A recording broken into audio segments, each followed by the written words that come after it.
Hello everyone, welcome back to Life on Point, and this is a little bit of a different style of video that we're doing today. It is a artist life interview, yes. However, it is an online artist life interview. So what I did was I contacted a lady that my mom actually was connected with, and she's a writer, and her name is Jerrica Staten, and I am so honored that she came on here to come join me to answer my questions, to learn a little bit more about writing, the creative process, her creative process specifically. And I was really honored that she would just allow me to pick her brain a little bit, and it was so much fun, and she's so full of character. I think you guys will really enjoy this. So this was an online interview that I conducted, and I'm really excited to share this with you. Let's make sure that we hit a couple of things. One, don't forget to subscribe, and please give this video a thumbs up. Also, don't forget to check the link in the description box. There are so many things happening right now, and I would love for you to go check it out, learn more, share with your friends. Even if you can't donate to our sponsorship program, please spread the word. That is all I ask. That is your way of contributing to our sponsorship program, and I am so eternally grateful for what you guys have been doing for me. Thank you so much. Without further ado, here is my interview with Jerrica Staten. All right, Miss Jerrica, thank you for being on. I'm so happy to have you. I'm happy to be here. So, first question, why do you write?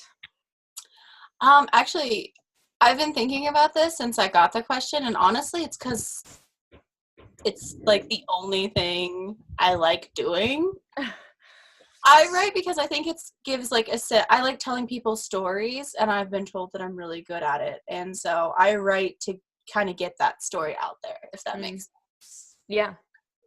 Do you have like a certain routine that you do when you decide to write? Do you like do morning pages or, brain dumps? I don't know. Technically, what I enjoy doing is that I like getting like a glass of tea and then sitting down and staring at my computer for 10 to 15 minutes and then finally deciding to write. At one point in time, I had this whole entire thing where I would have like I had to be in the perfect place with like the perfect lighting and the perfect song had to be playing. But now that I'm older, I just need to get it out like now. Yeah. That makes sense. So what do your stories mean to you as far as like the stories that you've written? Do you write based off of certain ideas or prompts or things that happen in your life? It depends. The things like the blurbs that you've seen on Facebook, those are like based off of half of my life, half of my characters. Mm-hmm. And I tend not to tell people which parts are which for obvious reasons if you've read them. Yeah. As for like my fiction that I actually post on the internet, those things are things that like I'll be sitting at work and I'll just want someone to kind of bust through the window and save me. That's where that comes from. I'm like, please. And so then I write about what would happen if someone did bust through the window and save me. They never do, but one can dream, right? Has there been anyone that criticized your work to the point that you wanted to quit writing, or if that was the case, how did you overcome that? Actually, I've been on the internet. I've been an internet writer since I was about 8. Mm-hmm. So when you're on the internet, you always get like trolls, as they call them. One specific person told me that my story was just a rehash of something and that like I didn't have any hope and that I was going nowhere, and it was an entire paragraph essentially telling me to give up. And, when you're 10, you're like, oh God. And now I actually have that like framed on my wall, and I'm like, yes, this was my first hate comment. It's great. At the time, I just kind of like stopped for a couple weeks, and someone in my case, someone actually replied to this person, was like, listen, she's like 12, leave her alone. And I'm like, actually, I'm 8. And so they were like, but I think that the main thing with criticism is to kind of like pick out what you can grow from it. If someone's just saying this is trash, you're trash, die, then it's like, well, I don't want to die. I'm not like that. If someone's like, hey, you could probably work on your diction, then you can be like, all right, maybe they're right there. Like, I don't need to die, but maybe I need to work on my diction. So What got me through it was just kind of like, do I actually need to do this thing? And no, I didn't actually need to die, so I didn't. Yeah. She did mention that I needed to like work on my word choices, and I was like, well, that was true. So that's how I eventually got over it. Nice. So, what are some suggested sites or writing practices or books that you would recommend for people that are aspiring to write? Whether it be fiction, nonfiction. I think, and this is a weird, this is a weird advice. I know this is. My thing is that people spend a lot of time on like the books that make it big. Like they'll go out and they'll read Harry Potter, and they'll read like James Patterson, and they'll read Stephen King, and like those are really good novels to read because you kind of see what got popular. But what I like to do is I like to go into the dollar store and I'll pick out like dollar books. I'll just go in and be like a 50-cent book, and I'll buy it and I'll read it, and I'll ask myself like, why is this in the dollar store? Why didn't this get as big as Stephen King or James Patterson, or why isn't it up there with J.K. Rowling? And generally speaking, you find out that it's because it's not interesting. It's like, I don't want to say it's like everything out there, but it's just kind of, there's nothing that drives the story. And so if I was someone, if I was giving advice to someone, I would tell them that the best thing for them to do is to go into the dollar store and buy a very cheap book and look at it really critically and ask themselves like, why is this so cheap? Why isn't this doing as well as, say, like the Pet Cemetery? That would be my advice. Yeah. So it sounds like you use a lot of critical thinking in your writing. Does that really tie into a lot of what it was? Personally, I took critical thinking in high school, and I hated every minute of it. I hated critical thinking. Right? It was awful. It was so awful. I hated it. Hated every minute of it. But, I think that once I started studying literature, I saw where it started to play in. So that I'm assuming for you, like, does critical thinking is there this whole kind of process of going through critical thinking when you're writing or when you're reading? Or I'm a psych major, or I have a psych degree, so a lot of my writing involves very like psychology thick characters.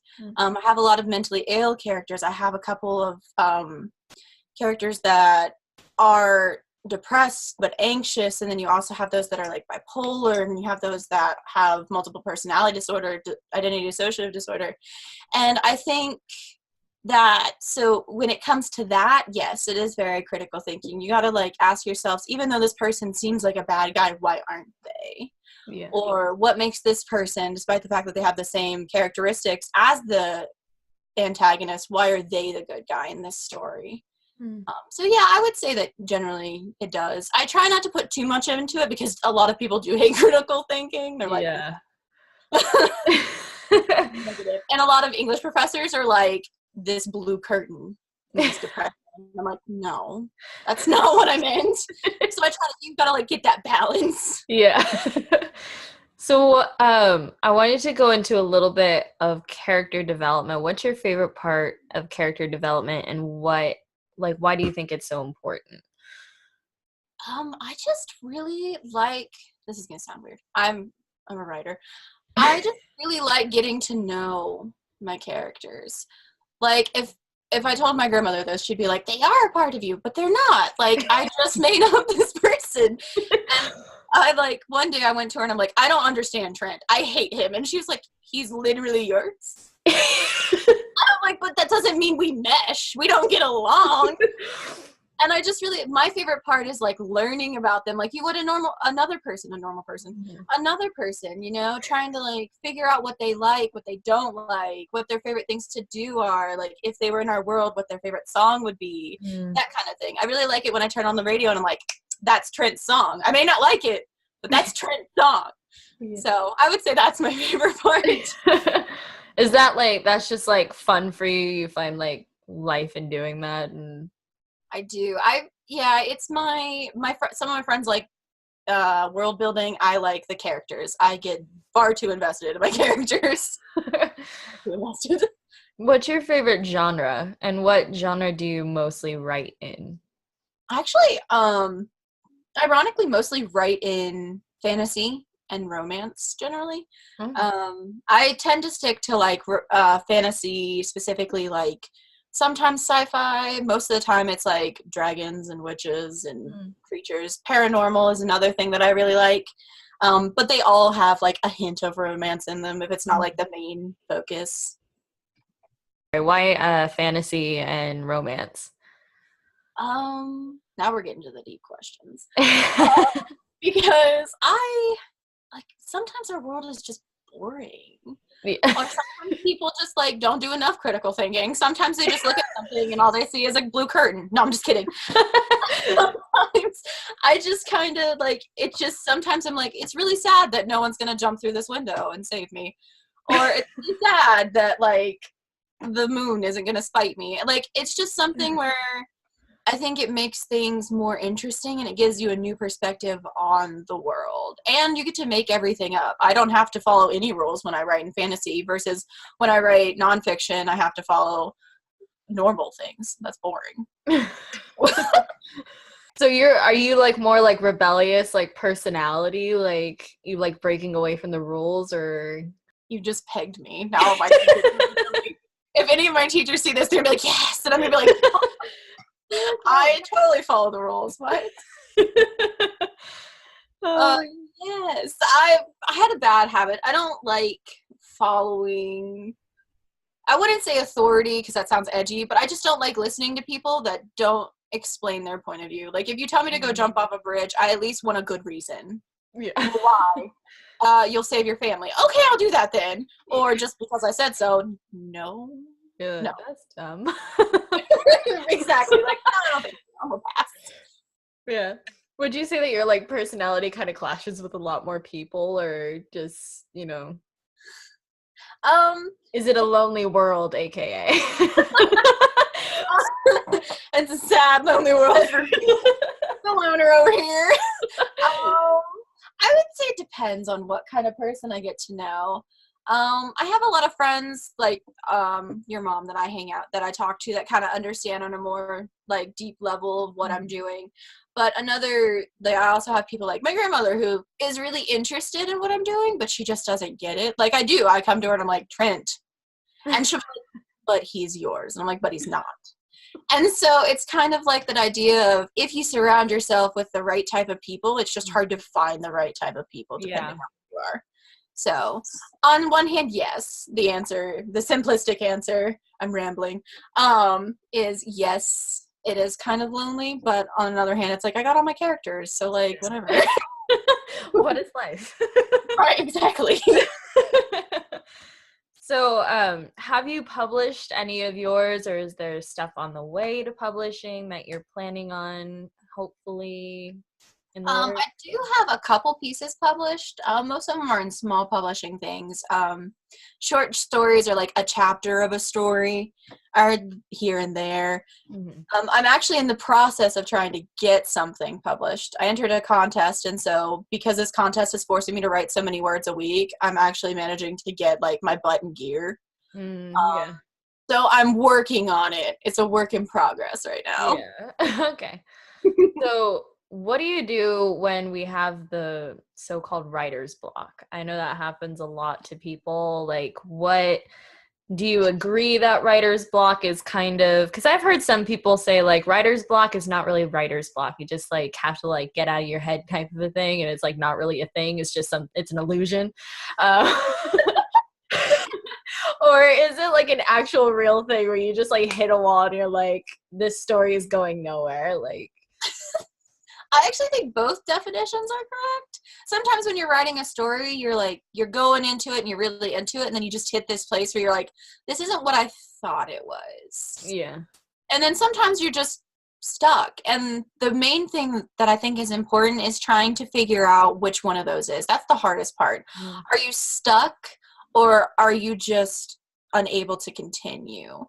In most cases, the problem is that you've grown as a writer, and the work before that block is not up to par with the way that you're writing right now. I found that a lot of the things that I get stuck on are just because they're not as good as the new stuff that I've written. So when I go through and I read over it and I edit it a little bit, which they say not to do, but I don't listen to them, I go back and I edit it a little bit and I volume it out and make it pace better or make it sound better or change the words or any of those things, I tend to be able to get over that hump. Sometimes I'm like, I just can't work on this. I need to go to a new thing. I also watch Netflix to get over it. But, you know, any of those things. Do you get inspiration from movies or, you know, anything like that, or? Sometimes I get inspiration from TV shows. If I like, a good example would be the newest story, which involves a bunch of witches. If I get an idea and I'm like, I don't know how I want to interpret this, or I don't know how to work it, or I don't know, I go to like a show and watch a couple episodes of it if it pertains to kind of like vaguely the idea I'm thinking of, and I see how they did it, and then I figure out how I can like morph my own twist into it. Or I just go back and I read something else and I'm like, oh, that's how they did it. And then I tried that as well. That makes sense. Do you do a lot of research for your characters as far as like if you're creating a witch or you're creating a dragon with personality or, you know, whatever the case may be, whatever you're creating, like do you do a lot of research or do you kind of just use your imagination? You're kind of like, this is what my dragon is in my world. It's a little bit of both, honestly. If you looked at my search history, which I do not recommend, if you looked at it, it would be scary because you got things like, I don't know, how much blood could a human lose before they die? You know, how many times Pinterest. Oh my goodness, on Pinterest there was an actual like if you kill it was like this whole writing prompt about like, okay, if you're gonna write a killing scene, you better write it right. So let me tell you all the reasons why you're wrong. Yes, that's exactly it. That's the thing. One of the biggest complaints when it comes to fantasy is that they don't explain things well. Like the logic, whether it's just like this is this way because of magic, or this is this way because cogs turn this way. Whether it's like logistical or if it's fantastical, they want reasons for things. Yeah. So what I try to do is I do a lot of research on things that might pertain to it, like thermal imaging. I don't know how that works, but one of my characters actually sees like through thermal imaging. And as soon as I came up with that, I was like, oh crap, now I gotta go figure out how thermal imaging works. Dang it. So, like, yeah, I do a lot of research, but it's kind of morphed into that fantastical thing because I know people get upset when that's not explained. Yeah. Or it's like annoyed, like mildly irritated. It's like, hey. Right. Yeah. I'm going to introduce this really cool thing, but like, I don't know how it works. Good luck figuring it out. Yeah. Would you say it's like one of those things that it's like it's hard to get into it because it's like, research, like education kind of a thing? Or do you like, and then you find yourself enjoying it? Or do you like, oh, this is a new character, so I'm excited all the way? Like, it's funny because even though I'm a writer, I spend most of my time not writing. I get on to like Google binges. I'll be like thermal energy, and then like 10 minutes later, I'm like, this is what happened when Jesus Christ was alive. And they're like, how did you get for it's like 3 a.m. I started this at 11. God knows where the time went, but here we are. And I'm like, okay, great. I'm actually a nerd. I love knowledge. It's a problem. So if I start researching, I know I'm never going to write that day. As a matter of fact, before this interview, I was doing research on other things, and I haven't written a word yet. Do you like, how hard is it for you to like force yourself to like sit down and write something? It depends on the day. Some days you're just tired and you're like, I just want to lay down. And when that happens, I just kind of turn on Netflix because why not? Not sponsored. No, I'm just kidding. All right. But if we can find a way to sponsor these people, come on, Netflix. Right? Like, just saying, Netflix, I'm out here. I got a subscription.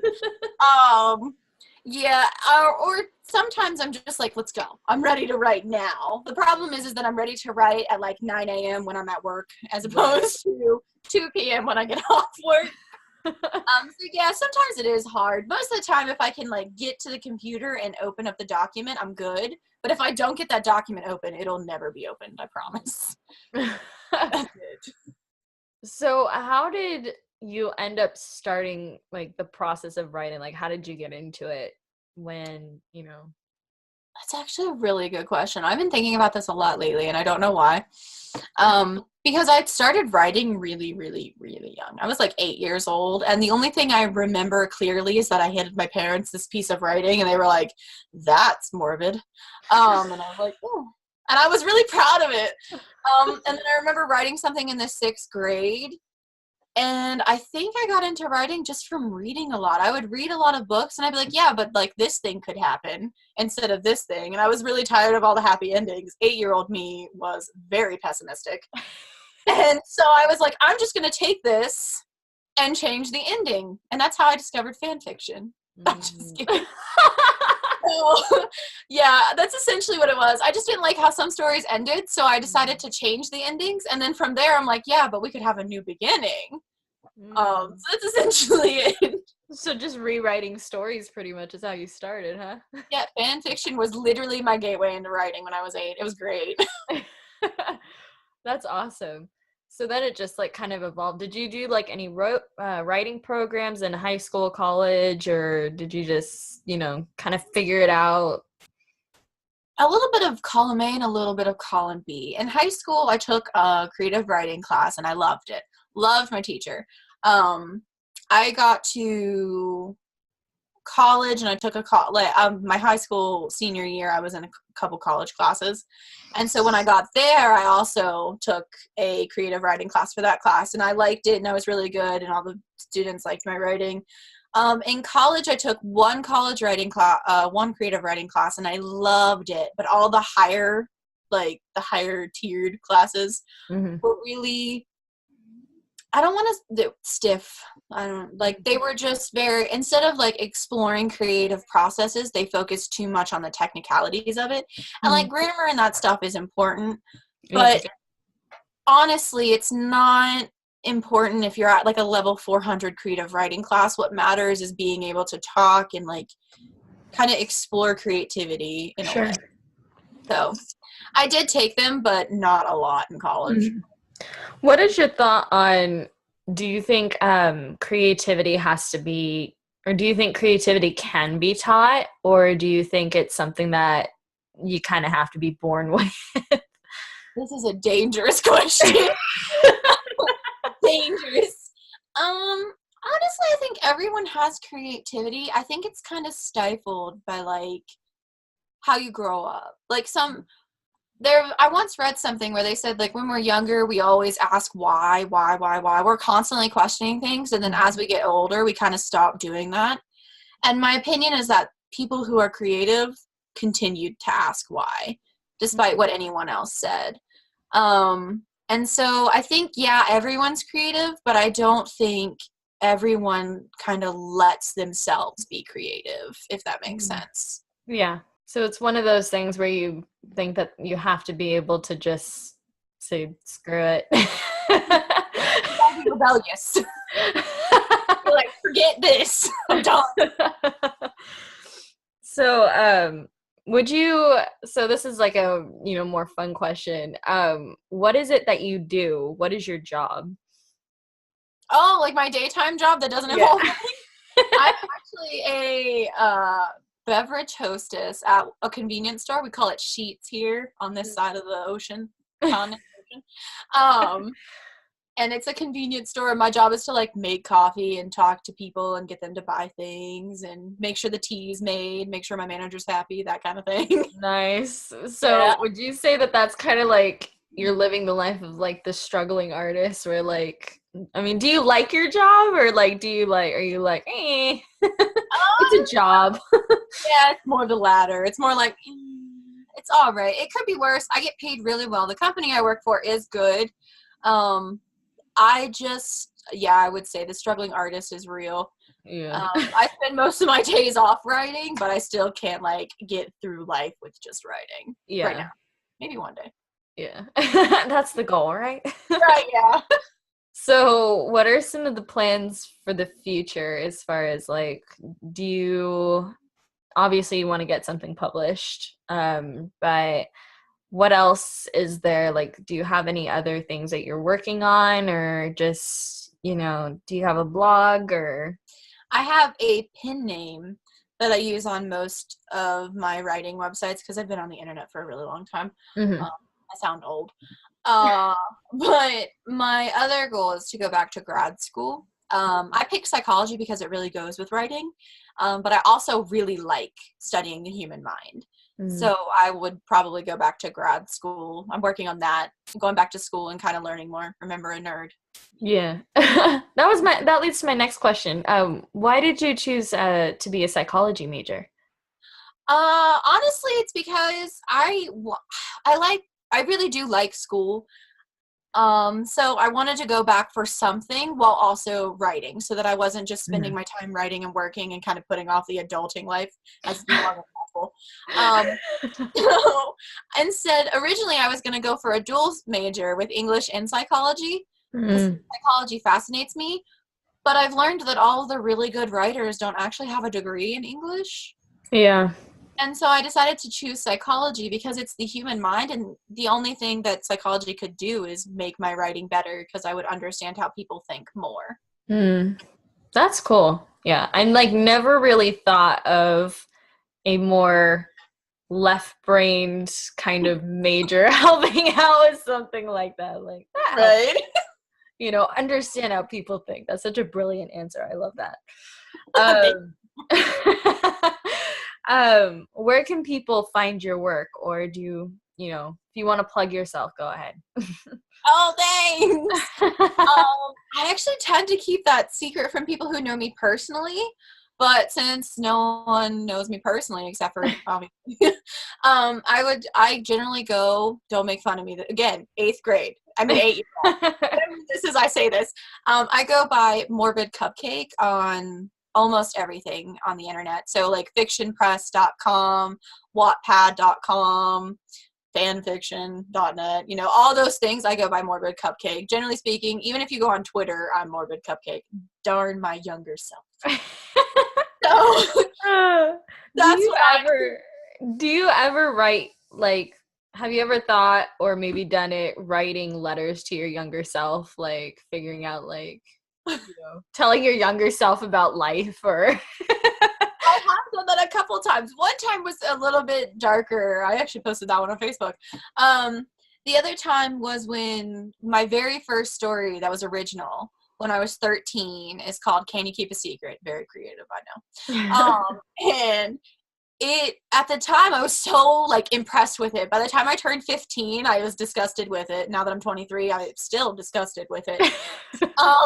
But it reached, it's at 1 million views a year now. Oh, wow. That's amazing. Yeah, and people are still reading it, and they still like it. I sit here and glare at it. And honestly, if anybody professional saw it, I would die. But it's so popular. And I wrote a letter to myself because 13-year-old me would have cried if she would have known that after only 2 years it's reached one of the most top read stories, and it's at 1.5 million reads a year, and people still like this even 10 years later. So I wrote a letter to myself about it, and that's probably the biggest one that I've written. That's so cool. I think it's so fun. Did you journal when you were younger, just about life, or just I tried. There's a couple. That not work for you? Well, the thing is that a lot of the times my writing was kind of journaling. Because again, I wrote fantasy novels or things that wouldn't happen because I wanted someone to break through a window. That was true when I was 13. I used to get called to the office often, and I'd be like, you know what would happen if something just kind of burst through this wall? And so really writing was kind of my journaling. It was Jerrica's in a dark place right now, so she's going to write about what happens if the Hulk came smashing through. And fun fact, it always went well. No, I'm just kidding. Or what would happen if something decided to just pop out of the ground, that kind of thing. Yeah. So in a way, yes, but not in a day 5, I hate everything, let me punch something in the face kind of thing. Oh my goodness. Well, I have had such a blast chatting with you about this, and thank you so much for coming on. This was so insightful for me. I've never sat down and talked with a writer, so this has been fun for me. First. This has been so great.